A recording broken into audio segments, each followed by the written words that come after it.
का मौसम। किसी गांव में एक किसान रहता था। वह भला, सच्चा और नेक इंसान था।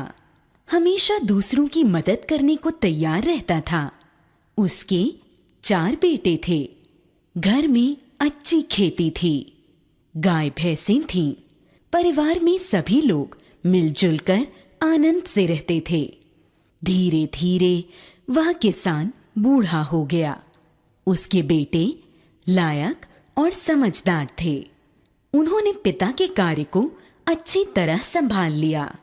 बेटों ने पिता से कहा, पिताजी, अब आप घर में आराम करें, ईश्वर का नाम लें, हम कारोबार संभाल लेंगे।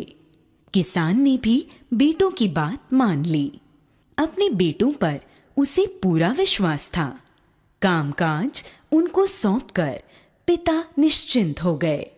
गांव वाले किसान का बहुत आदर करते थे। सब उनको दादाजी कहते थे। धीरे धीरे कुछ दिन बीत गए। आम का मौसम आ गया। यह क्या, दादाजी को देखो, जो कभी यहाँ कभी वहां सारे गांव में चक्कर लगा रहे थे।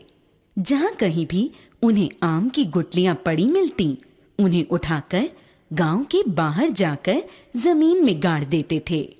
उनके बेटों ने जब यह देखा तो उन्हें अच्छा न लगा। वे सोचने लगे, उनके बूढ़े बाप को क्या हो गया है।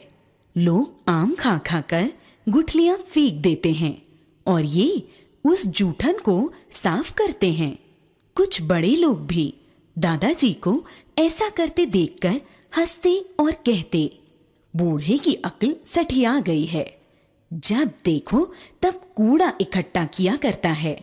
लेकिन कोई कुछ भी कहे, इससे उन्हें कोई फर्क नहीं पड़ता था। आम का मौसम बीत गया।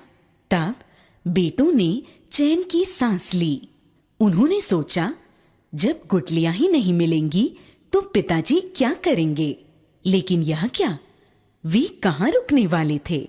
वे वहां वहां चक्कर लगाते रहते जहां जहां उन्होंने गुठलियां गाड़ी थीं। कभी घर से कुछ कूड़ा करकट ले जाकर वह डाल आते, कभी पानी ले जाकर डालते। सब लोग यही कहते, दादाजी सचमुच पागल हो गए हैं।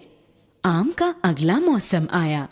दादाजी पुनः पूरे उत्साह से अपने काम में जुट गए। बेटों का पारा चढ़ गया। गांव वालों ने मजाक उड़ाया, लेकिन उनके कान पर जूं तक न रेंगी। मौसम बीतते बीतते एक दिन दादाजी अचानक बीमार पड़े और 2-4 दिनों में ही चल बसे। समय के साथ सभी लोग दादाजी को धीरे धीरे भूलने लगे। परंतु कुछ साल बाद लोगों ने देखा कि वे उनकी भलाई के लिए ऐसा काम कर गए थे जिसके बारे में लोग कभी सोच भी नहीं सकते थे। गांव के चारों ओर आम के पेड़ लहलहा रहे थे। लोग जिसे दादाजी की सनक समझ रहे थे, वह वास्तव में उनकी सूझ थी। आम के मौसम में जब पेड़ों पर फल लगते तो गांव वाले दादाजी को जरूर याद करते थे। दादाजी की तरह हमें भी जीवन में अच्छे अच्छे कार्य करने चाहिए।